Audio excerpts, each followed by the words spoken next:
né?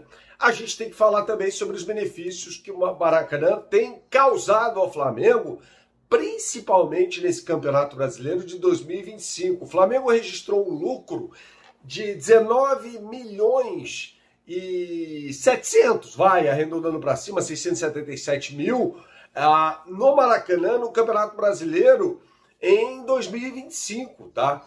Já num turno só, e isso não está contabilizando o jogo borderô da partida contra o Internacional, isso mais do que um turno todo, isso em um turno mais do que no Campeonato Brasileiro todo de 2024. Ou seja, espetacular, espetacular o que o Maracanã vem trazendo de frutos ao Flamengo em 2025. Claro que houve um problema evidente no início do ano em relação aos valores dos ingressos, essa é outra questão que a gente pode abordar mais adiante nesse vídeo, mas nesse momento, Maracanã vem sendo de valia ao Flamengo, de importante valia, eu diria, ao Flamengo, né? Com um lucro, veja, gente, isso é lucro, tá? É o que o Flamengo tá pegando limpo disso tudo. Um lucro de 3 milhões no jogo contra o São Paulo, né? A vitória por 2-0, que é a volta da Copa do Mundo de Clubes, que rendeu também muita grana ao Flamengo, 152 milhões de reais, né, pela participação em bônus e premiações na competição da FIFA. Então, o Maracanã, nesse momento, é rentável para o Flamengo, tá? É bem rentável. O Flamengo não está pagando para jogar no Maracanã. Não só não paga para jogar no Maracanã, como fatura e fatura alto em 2025, principalmente no que diz respeito ao Campeonato Brasileiro. Então você tem uma mina de ouro ali, tá? Que é justamente o fato de o Flamengo ter o Maracanã, ter a concessão do Maracanã, e aí pode tocar a história do estádio com mais calma, né? Penso eu. Porque não adianta despejar toda a quantidade de dinheiro, essa é a minha visão, tá? Nesse momento na construção do estádio, que não será, se começar hoje e não vai acontecer, inaugurado em 15 de novembro de 2029. Isso não vai acontecer, tá? Isso não vai acontecer mesmo. O que aconteceria seria um processo, né, até trazido essa informação em primeira mão pelo Fabrício Kika, do canal Mundo da Bola, seria o início do processo de descontaminação do solo, do gasômetro do terreno, do gasômetro no qual o Flamengo pagou 140 milhões de reais, cerca disso, no ano passado para a aquisição. E esse processo, como eu disse, demoraria 2 anos.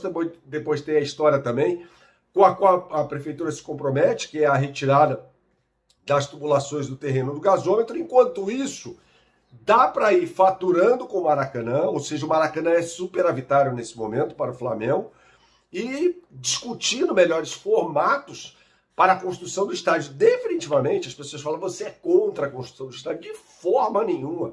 Eu sou contra a construção do estádio de forma irresponsável. Isso não pode acontecer. Definitivamente isso não pode acontecer. Tá? Porque aí vai comprometer no resultado esportivo. E a existência do Flamengo é para a obtenção de bons resultados esportivos. Acho que ninguém discute isso. Tá?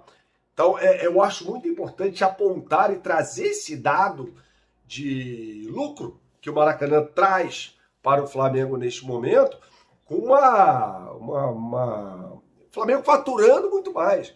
Esse número vai aumentar, isso é só no primeiro turno, sem contabilização do jogo contra o Mirassol, do que o Flamengo faturou nessa partida. Então tem mais esse jogo ainda para completar o primeiro turno. Então o Flamengo claramente aí vai passar da casa dos 20 bilhões de reais de lucro com a operação do Maracanã em jogos do Campeonato Brasileiro em 2025. Eu acho isso muito importante.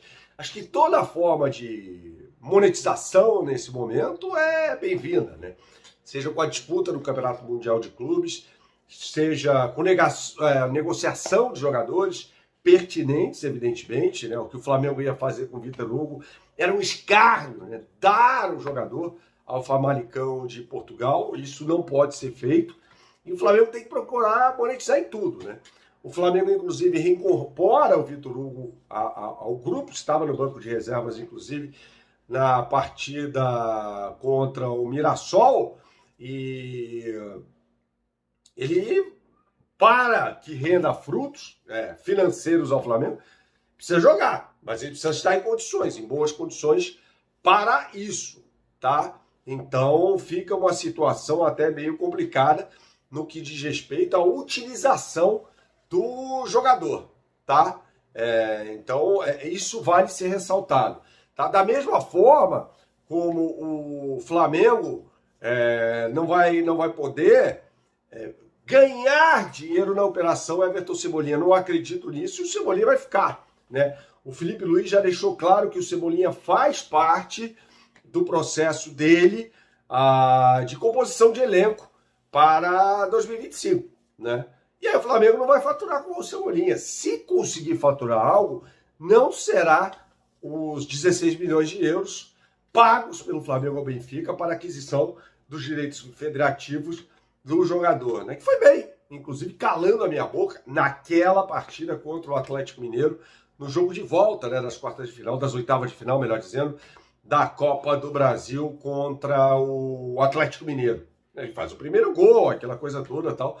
Um jogador até que entrou como titular muito bem naquela partida. A questão que eu tenho nesse momento, analisando e já projetando o jogo contra o Internacional pela Libertadores da América na próxima quarta-feira, é justamente o reserva do Arrascaeta, que será uma surpresa enorme para mim, caso seja o Carrascal.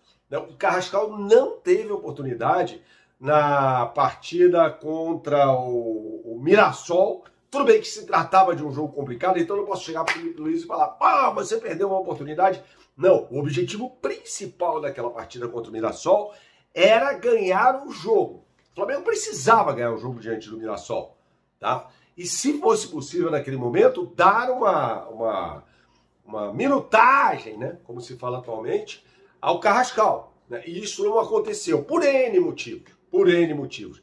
E aí fica muito difícil cravar para você que vai ser o Carrascal o substituto do Arrascaeta na partida contra o Internacional. Eu não acredito nisso, definitivamente não acredito nisso.